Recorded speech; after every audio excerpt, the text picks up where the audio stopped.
Aleluia. Aleluia. Por isso, Senhor, muito obrigado. Porque eu creio que o Senhor está nos preparando para o grande avivamento e para a grande colheita. Aleluia. Antes que Jesus volte, haverá uma grande colheita. A colheita do Senhor. Porque na parábola dos trabalhadores que foram convocados, aleluias, diz nessa parábola que alguns foram convocados na última hora. E nós estamos vivendo essa última hora como profetizou, como disse João em sua carta. Esta é a última hora. E hoje o Senhor está convocando os trabalhadores da última hora. Porque o noivo está chegando. Ele está às portas. Ele virá em breve. Mas é necessário que antes que ele venha, a igreja precisa cumprir a missão a qual a ela foi dada pelo seu Senhor. Oh, glória! Há uma grande colheita para nós. Há uma grande colheita que nós, a igreja, iremos fazer. Aleluia! Oh, glória! E eu sou grato a Ti, Papai, porque eu creio que o Senhor me escolheu para fazer parte desta grande colheita. E assim também creia que o Senhor te chamou para que você faça parte também desta grande colheita. Aleluia! E quem crê que haverá essa grande colheita, quem acredita de verdade neste poderoso avivamento, já deve começar a se preparar. Como? Orando. A melhor preparação é através da oração. Ore todos os dias e se disponha, coloque à disposição do Espírito Santo para que ele possa usar você para interceder pelas nações, porque o Senhor nos levará a todas as nações, povos, tribos e línguas, como ele prometeu. Através da nossa intercessão, o Senhor ele vai trabalhando nas nações, quebrando o jugo de tudo aquilo que impede que o evangelho possa alcançar aquelas pessoas.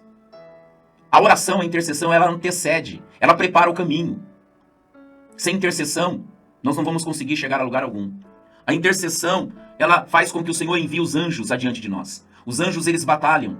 E uma prova disso está na Bíblia, quando a palavra de Deus diz que Moisés sobe ao monte junto com Arão e Ur, enquanto Josué está no vale, batalhando,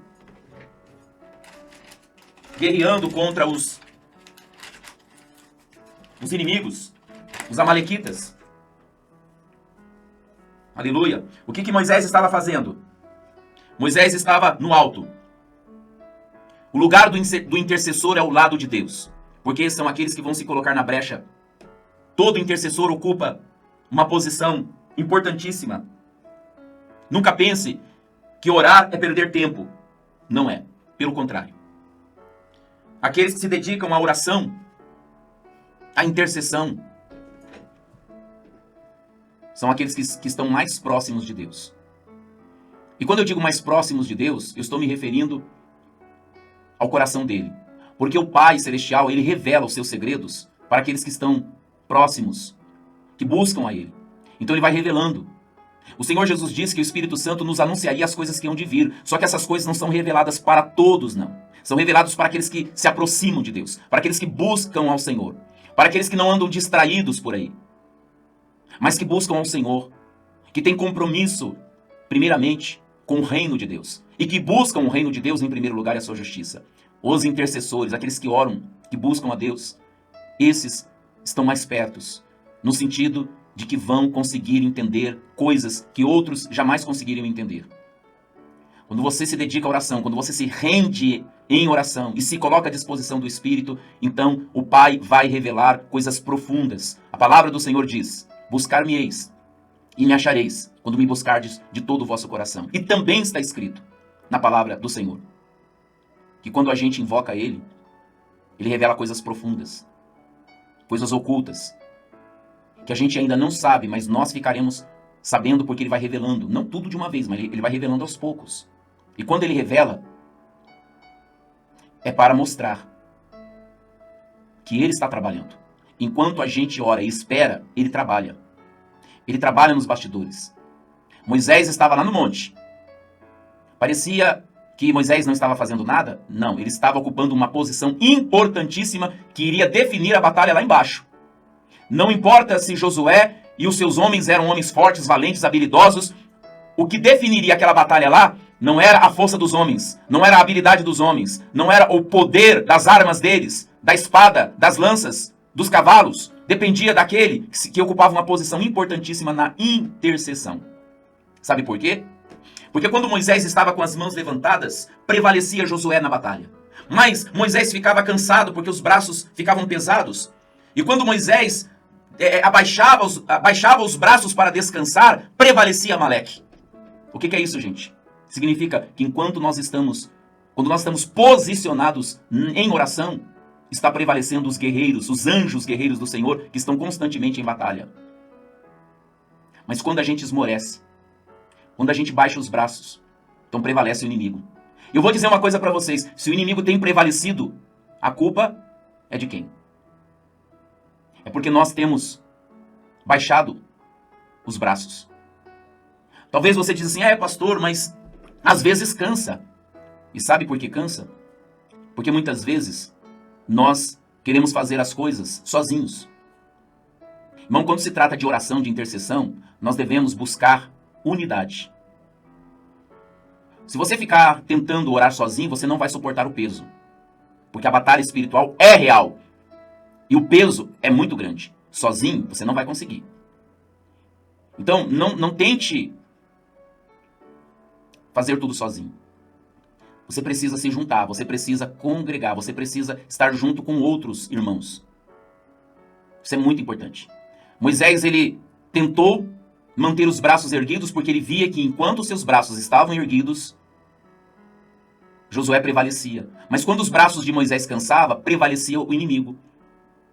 E aí Arão e Hur, quando observaram que quando os braços de Moisés estavam erguidos e o Josué e o seu exército prevalecia, então o que eles fizeram? Então pare e ouça essa poderosa revelação.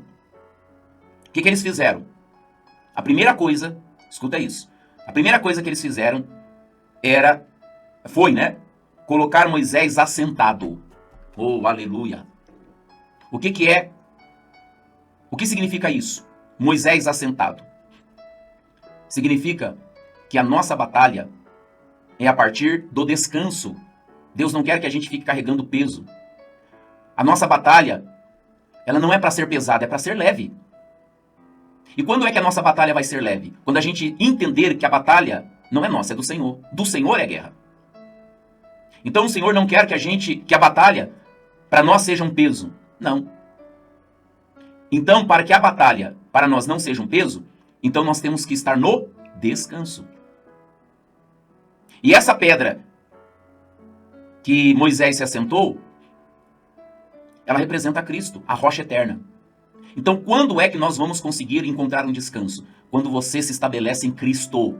Ele é o nosso descanso. Jesus disse, vinde a mim, todos vós que estáis cansados e oprimidos, e eu vos aliviarei. Tomai sobre vós o meu jugo e aprendei de mim, que sou manso e humilde de coração, e encontrareis descanso para as vossas almas. Cristo é a pedra onde a gente se apoia, aonde a gente descansa. Então, nós temos que ter a nossa fé em Cristo. Outra coisa também, muito importante, orar em línguas. Porque a palavra diz no livro de Isaías, agora não lembro a referência, tá, irmãos? Me perdoe, não lembro a referência, mas no livro de Isaías está escrito assim, por lábios gaguejantes e por línguas estranhas falará o Senhor a este povo, este é o refrigério, este é o descanso, dai descanso ao cansado. Se alguém souber a referência, se quiser digitar aqui para mim, por favor, eu agradeço. Tá? Para eu não parar aqui, senão eu vou ter que dar um Google, eu não lembro a referência de cabeça. Eu sei que é no livro de Isaías. Por lábios gaguejantes e por línguas estranhas falará o Senhor a este povo, este é o descanso, este é o refrigério, dai descanso ao cansado. Então orar em línguas, irmãos, é muito poderoso. É o descanso. Porque quando você ora em línguas, você não depende da sua mente. Porque quando você ora em línguas, você se rende ao Espírito. E como está escrito em Romanos 8:26, a palavra de Deus diz que o Espírito Santo ele nos ajuda em nossa fraqueza. E qual é a nossa fraqueza? Está escrito lá. Não sabemos orar como convém. Por isso, meus amados, quando eu estou orando, no meu devocional, não importa o tempo, eu passo a maior parte desse tempo orando em línguas. Quando eu estou em live, quando eu estou na sala, aí eu oro mais em português, porque, como Paulo disse, quando eu estou na igreja, eu prefiro falar, mais na minha língua para que todos entendam. Mas quando eu estou aqui no meu devocional, irmãos, eu posso dizer para vocês que 95, 90, quase 100% da minha oração é no Espírito. No livro de Efésios, no capítulo 6, a partir do versículo 10, fala que nós temos que nos fortalecer no Senhor e na força do seu poder. E sabe como que isso acontece? Aí lá no versículo, se não me engano, no versículo 18, está escrito assim, ó. No versículo 18 de Efésios 6 está escrito assim, orando em todo o tempo no Espírito. E a palavra Espírito está com letra maiúscula. Então todas as vezes que a palavra Espírito aparecer na letra maiúscula, refere-se ao Espírito Santo. Como lá em Judas, no versículo 20, que só tem um capítulo, está escrito, amados, edificando-vos na vossa santíssima fé, orando no Espírito Santo, conservai-vos no amor de Deus. Então, aleluia, Jesus. Quando a gente ora em línguas, estamos nos edificando na nossa santíssima fé, estamos nos conservando no amor de Deus, estamos no descanso e estamos intercedendo com a ajuda direta do Espírito Santo. Isso é muito poderoso. E outros benefícios mais que tem essa prática do orar em outras línguas. E aí quando Moisés é colocado na pedra e ele senta, aí, irmãos, Arão e Hur sustentam os braços de Moisés, de um lado e de outro. E aí os braços de Moisés mantêm-se erguidos. Isso mostra o poder da unidade, o poder da concordância. Por isso que nós não podemos ficarmos sozinhos, isolados. Não, pastor, eu não gosto muito de enturmar, não. Eu gosto de ficar em casa, eu sirvo a Deus em casa, eu oro a Deus em casa. A Bíblia diz em Provérbios, capítulo 18, versículo 1, que aquele que se isola busca o seu próprio desejo, insurge contra a verdadeira sabedoria. Claro que nós temos que ter aqueles momentos a sós com Deus. Não estou falando disso. Aquele momento do lugar secreto, isso é poderoso, isso é maravilhoso e nós devemos praticar. Mas eu estou falando de buscar isolamento. Você deve sim estar no seu secreto com Deus, mas você deve se juntar a outros irmãos. Por exemplo, nós aqui do Ministério Amados do Pai, nós nos reunimos todos os dias. Todos os dias nas salas, né, de comunhão, de discipulado, todos os dias de segunda a sexta de manhã, onde a gente ora, a gente louva a Deus, adora a Deus. E no WhatsApp a gente mantém comunhão, compartilhando a palavra. Isso é poderoso. Salmo 133 diz, quão bom e maravilhoso é que os irmãos vivam em união. E sabe o que isso produz nessa união entre os irmãos? Unção, gente. É como um azeite que é derramado sobre a cabeça de Arão e escorre até chegar na borda das suas vestes. Ali ordena o Senhor a bênção. Então, além do secreto, nós devemos buscar unidade. Até porque a palavra de Deus diz que é melhor serem dois do que um. E um cordão de 3 dobras não se rompe tão facilmente. Glória a Deus. Aleluia.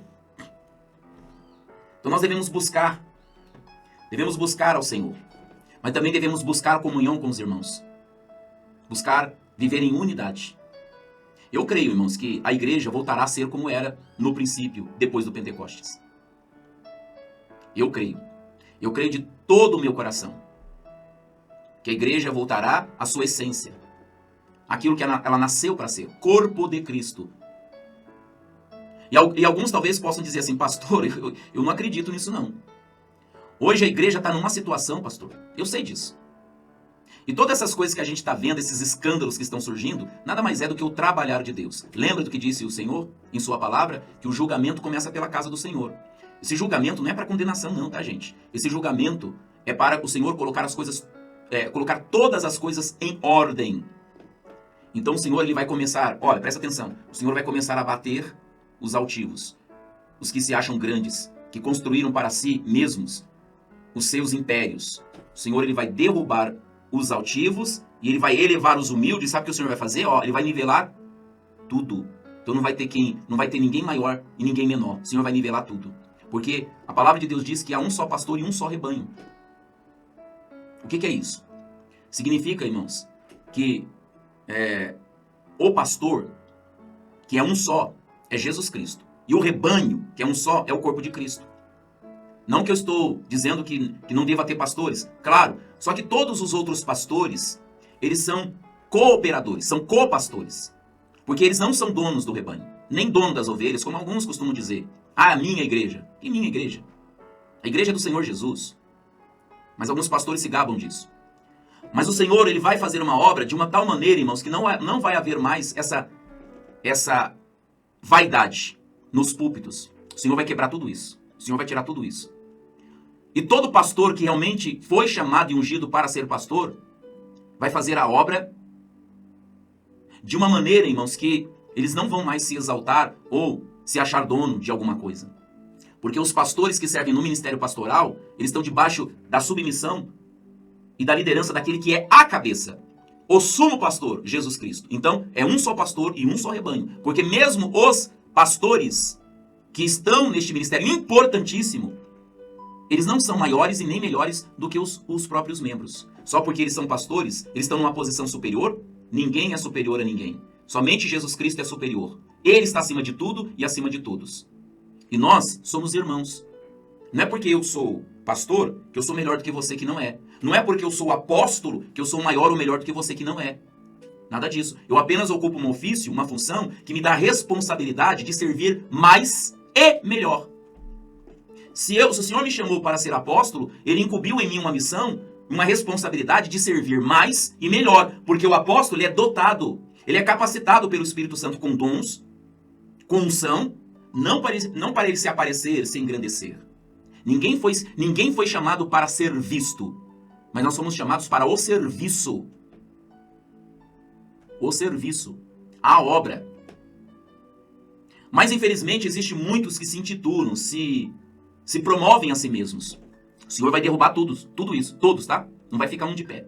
Todos que se promovem a si mesmo, ou que se exaltam a si mesmo, e não sou eu que estou dizendo, não me chama de profeta não, tá, gente? Ah, o Senhor é profeta? De jeito nenhum. Porque eu não estou baseando em revelações. Eu estou me baseando na palavra. É a palavra de Deus que diz que o Senhor vai abater todo o monte e vai elevar todo o vale e vai nivelar tudo. O Senhor disse que Ele vai humilhar os exaltados e vai exaltar os que se humilham. É a palavra, gente. Lá em Joel capítulo 2 nós temos a cronologia dos acontecimentos. Lê lá e medita em Joel capítulo 2. Primeiro vai vir um arrependimento, porque o Senhor vai operar o arrependimento, só que antes Ele vai trazer à luz tudo que está oculto nas trevas. Toda a podridão, toda a sujeira. Ele vai trazer tudo à luz como Ele já está fazendo. Isso em todas as áreas, em todos os sentidos. É na igreja, é na política, em tudo, irmão, tudo. Ele vai trazer tudo à luz, não vai ficar nada encoberto. Depois da exposição vem o arrependimento. Depois do arrependimento vem o reavivamento ou despertamento, que vai promover a unidade, a harmonia, e então virá a grande colheita de almas, quando a igreja ela voltar a ser aquilo que ela nasceu para ser. E outra coisa também, irmão, sabe por que eu creio? Sabe por que eu creio que a igreja não será arrebatada enquanto ela não voltar a ser aquilo que ela nasceu para ser desde o princípio lá no Pentecostes? Sabe por que eu creio? Aliás, eu nunca ouvi ninguém falar isso. Se tem alguém, me perdoe, tá, gente? Me perdoe. Mas até agora eu não achei ninguém falando sobre isso. Lá em João capítulo 17, Jesus ele faz uma oração. Ele começa orando primeiro pelos seus discípulos, que estavam com ele ali naquele momento ali, né, no tempo presente. Jesus ora pelos seus discípulos. E depois ele ora por todos aqueles que viriam a ser. Por aqueles que eram e aqueles que viriam a ser. E uma coisa que Jesus pede nessa oração é unidade. Ele pede para que todos sejam um como Ele é um com o Pai. Aí eu pergunto, o estado da igreja hoje, vocês veem uma igreja unida? Não. Então isso significa o quê, gente? Significa que a oração de Jesus ainda não foi respondida. Aí eu pergunto, como que Jesus vai vir arrebatar a sua igreja sem que antes a sua oração seja respondida? Não, a oração dele vai ser respondida. Tem alguma oração que Jesus fez que o Pai não respondeu? Então essa não será uma exceção. Antes dele vir arrebatar a sua igreja, essa oração precisa de resposta. E o Pai vai responder a oração do Filho. E a igreja vai voltar a ser igreja. Aleluia! Eu creio nisso em nome de Jesus. Como Deus vai fazer? Não pergunte para mim. Ele vai fazer. Como? Não cabe a nós saber. Porque quem opera é Ele. Quem faz é Ele. A obra é dele. A glória é dele. Você duvida que Deus possa fazer? Deus é o Deus do impossível. Deus é o Deus do impossível. Agora, ao invés da gente ficar pensando como Deus vai fazer, pare de pensar e comece a orar. Porque Ele nos chamou para isso, para que a gente ore, interceda, para que, assim como Jesus orou pela unidade, assim também, nós também, como Ele, tendo Ele como exemplo, oremos também. Jesus pediu, Pai, que eles sejam um como nós somos. Vamos nos unir a Jesus nesta oração, pedindo e clamando pela unidade da igreja, irmãos. Vamos fazer isso. Ao invés da gente ficar criticando igrejas, criticando pastores, vamos orar para que haja um despertamento. Porque é isso que precisa. Para que haja um reavivamento, uma restauração, um arrependimento geral, um arrependimento geral. E para que a igreja volte a ser aquela que no princípio era o coração e a alma, que tinham tudo em comum, que ninguém considerava nada seu, mas repartiam com todos, com alegria e singeleza de coração.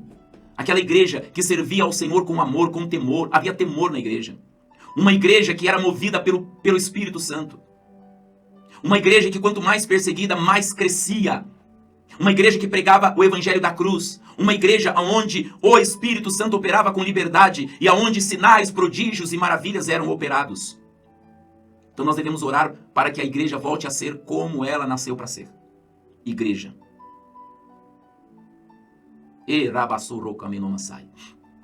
O Ministério Amados do Pai, irmãos, não é uma denominação. O Ministério Amados do Pai nasceu para esta visão e para este propósito. Nós aqui oramos todos os dias por unidade da igreja. Nós oramos pelas famílias. Nós oramos, nós clamamos, nós intercedemos e nós aprendemos o evangelho que já nos libertou de muita casca religiosa. Os irmãos que fazem parte aqui do ministério podem testemunhar o quanto eles têm sido abençoados desde que a gente começou esse discipulado, irmãos. Inclusive, esse ministério não começou por vaidade ou porque eu quis. O Senhor, Ele falou comigo. E Ele pediu para que eu deixasse o meu trabalho e me dedicasse ao discipulado. E isso foi confirmado. Teve muitas confirmações. Então não é um ministério de homem. Até porque se fosse, eu já não estaria mais aqui. Porque quem sou eu? Quem sou eu, gente? Então, a questão não é o pastor José Costa. Mas aquele que me chamou e pela sua graça me separou para cumprir essa missão, que não é uma missão fácil, mas que pela sua graça Ele tem me dado força, sabedoria, para que a gente possa permanecer firme até que tudo esteja pronto para aquilo que Ele quer realizar, segundo o que Ele prometeu. O Ministério Amados do Pai tem como promessa Isaías capítulo 33, versículo 6. É a nossa pedra fundamental do ministério. Isaías 33, 6 diz assim: E haverá estabilidade nos teus tempos, abundância de salvação, sabedoria e conhecimento, e o temor do Senhor será o seu tesouro. Esta é a promessa que Deus deu para o ministério. Eu louvo a Ele por isso. Eu agradeço a Ele por isso. Aleluia. Glória a Jesus. Deus, Ele é bom. Sua misericórdia dura para todos sempre. Eu quero agradecer a todos que participaram dessa live, porque eu já estou chegando no limiar dela, né? O TikTok me dá um tempo. E já apareceu uma mensagem aqui que já está chegando no fim dela. E eu quero agradecer a todos que participaram. Tem alguns nomes aqui, né? Reginaldo, Sônia, José Luiz, Cássia, Maria Gama, Lucelena, Gilson, Emanuel. A Maria Guadalupe está aqui também, ela é uma discípula do ministério. Lúcia, Maria José. Deus abençoe vocês, Deus abençoe a casa de vocês, Deus abençoe a família de vocês, que a forte e poderosa mão do Senhor esteja sobre vocês. Bruna, Tereza Cristina, Flávia Pires, que é uma discípula abençoada. Flávia é uma benção. A Flávia é uma discípula do ministério, pensa uma mulher abençoada. Maria de Lourdes, missionária, Sebastião, José, Marlene. Nós temos no ministério também uma Marlene, mas acho que não é essa não, porque essa aqui é Marlene Juliana. Raimunda, Jennifer, Liliane. Se a live cair, irmãos, é porque acabou o tempo dela, tá? Mas enquanto não cai, eu vou falando aqui. Raimunda, Deus te abençoe. Sebastião, Neuza, Deus te abençoe. Neuza, Deus te abençoe. Luzia, Deus te abençoe. Luzia acabou de enviar um presente. Obrigado, Luzia. Maria de Lourdes, Lucimar Barbosa, Suzy, Dalva, Vinícius. Entraram bastante gente, né, irmão? Mas quem permaneceu durante a live, acho que foram poucos, né? Mas é assim mesmo. O Senhor, a primeira vez que eu fiz live, deixa eu contar pra vocês, enquanto a live tá aqui sendo transmitida. A primeira vez que o Senhor falou pra eu fazer live, e pelo YouTube, foi em 2023. Foi em 21 de março de 2023. Sabe como aconteceu? Eu não ia fazer live. Eu tenho um canal no YouTube, mas eu não tava animado pra fazer live, porque não tinha equipamento, não tinha iluminação adequado, né, para fazer live. Então eu só ia fazer live depois que eu tivesse um estúdio montado, como hoje eu tenho aqui. Mas num dia de manhã, no dia 21 de março, de manhã cedo, quando eu acordei, o Senhor falou comigo. O Senhor falou comigo. Ele falou assim: filho, eu quero que você comece a fazer live a partir de hoje. Aí eu questionei o Senhor, eu falei, não é que eu questionei, eu tentei argumentar, né? Eu argumentei e falei, Senhor, mas como que eu vou fazer live? Eu moro nesse apartamento que fica no térreo, que tem um parquinho logo aqui em frente, tem um cachorro da vizinha que não para de latir. e eu não tenho um equipamento adequado, não tenho iluminação, como que eu vou fazer live? Aí o Senhor falou para mim assim, começa com o que você tem, que eu vou te dar recursos. Foi exatamente isso. Aí no dia 21 de março, às 3 da tarde, eu comecei a primeira live. Aí eu fui animado, porque o Senhor que falou, né? Eu fui animado achando que ia dar bastante gente. Eu tinha no meu canal lá mais de 1.500 inscritos, né? Eu achei que ia dar no mínimo aí uns 50 na primeira live. Aí quando eu abro a live, irmãos, eu abro a live e não aparece ninguém na live. E aí eu fiquei assim, agora, o que eu faço? Eu vou falar com quem? Com as paredes? E aí eu coloquei um louvor e fiquei esperando, pelo menos um entrar pra eu começar a falar. E fiquei ali, fiquei, não aparecia. E o louvor ali, até que apareceu um, depois de alguns minutos. Aí quando apareceu, eu falei, bom, agora eu tenho que falar, né? Eu não vou deixar a pessoa esperando. Aí eu comecei a falar, fui falando, e depois apareceu 2, 3. Eu sei que no máximo foi uns 6 ou 7. E aí eu comecei a ficar triste. E aí começou a vir os pensamentos na minha cabeça, será que foi Deus mesmo que falou comigo? Porque olha só, tem pouca gente demais. Aí o Senhor falou comigo assim, quando veio os pensamentos, o Senhor lá no meu coração falou assim, filho, não atenta para números, eu não vou te dar espectadores, eu vou te dar discípulos. Porque o que eu tenho para você não é como muitos por aí que fazem live para buscar promoção, eles querem se promover. Com você não vai ser assim, você vai discipular. E aí eu descansei. Então até os dias de hoje, irmão, eu tô pouco me lixando com números, com inscrito. Pra mim tanto faz. Porque o Senhor falou pra mim que Ele não ia me dar espectadores. Então eu não tô em busca de espectadores e nem de promoção. Eu estou aqui para fazer a vontade de Deus, daquilo que Ele me chamou para fazer. Então, Ele que envia os discípulos. Então, quem é para ser discípulo desse ministério será. Quem não, não, porque o ministério do Amados do Pai não é o único no mundo. Quem sou eu, irmãos? Para ter a pretensão de dizer que o Ministério Amados do Pai é o único, não. Existe, além do Ministério Amados do Pai, existem muitos outros ministérios de discipulado que Deus está levantando no Brasil e no mundo. E eu louvo a Deus por isso. São são os pequenos focos que vão crescendo no tempo de Deus e depois vão tudo se tornar uma coisa só. Deus vai acabar, irmãos, com as divisões. Deus vai trazer todos para uma só visão, para um só propósito, para um só objetivo. Eu creio muito nisso. Por isso que eu não dou bola para números, não. Inclusive, eu costumo dizer que o Ministério Amados do Pai é o menor de todos.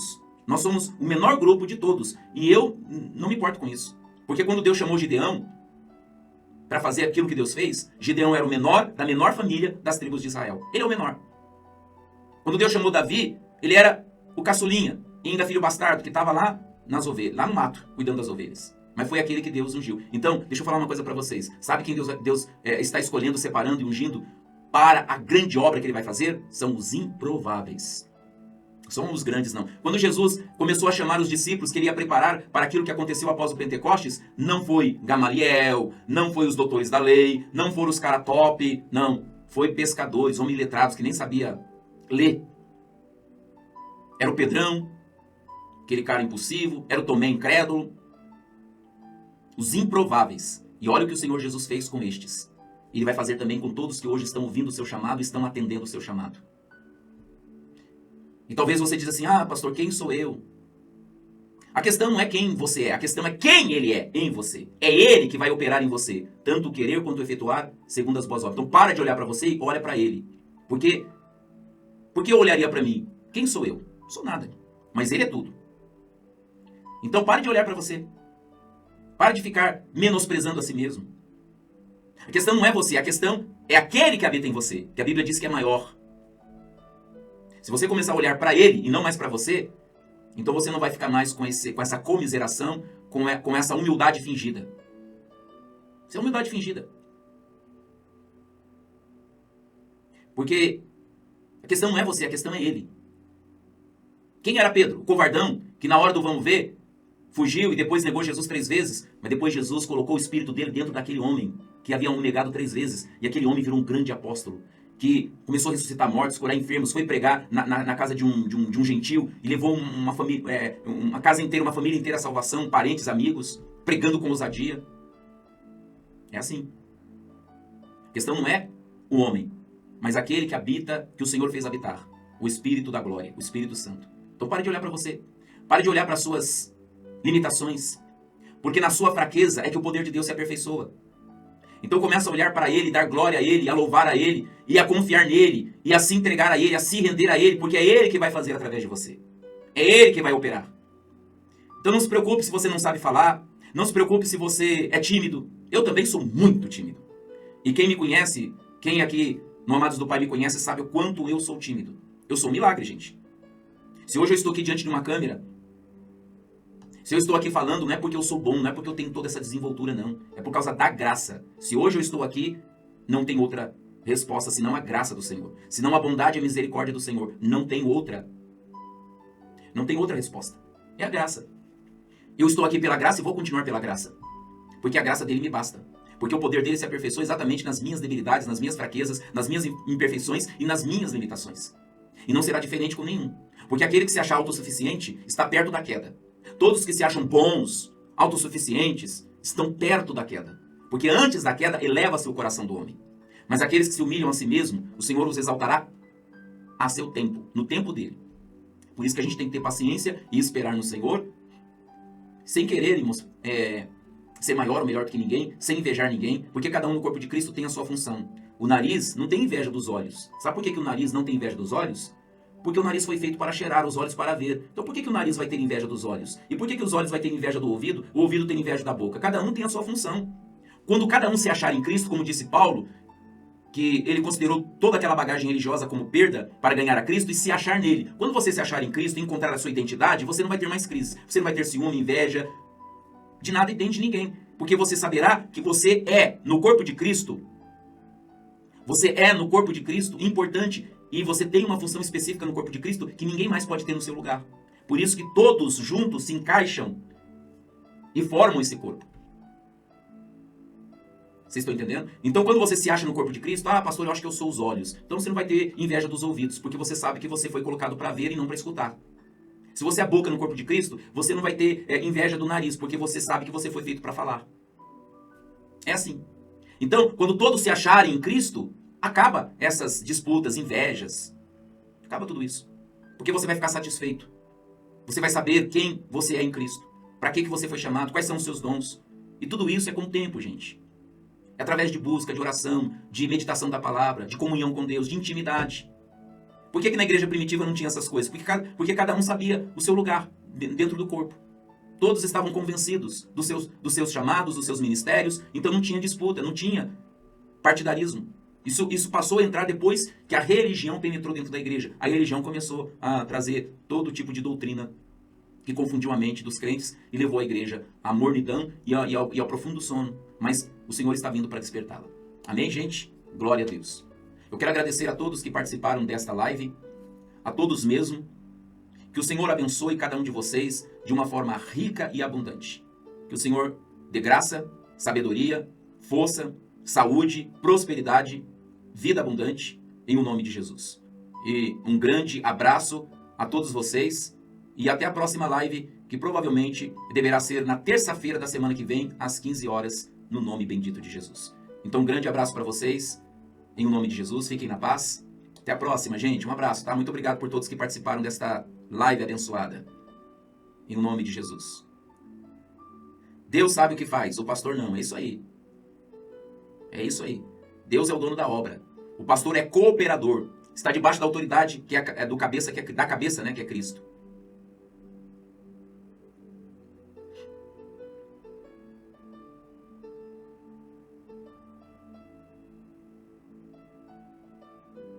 Verdade, Lavínia. Você está certíssima.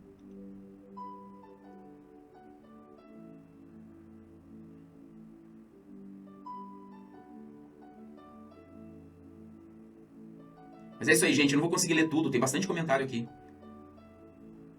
Mas Deus abençoe a todos vocês. Um grande abraço. Fiquem na paz. Fui, gente. Tchau, tchau. Um abraço. Deus abençoe a todos.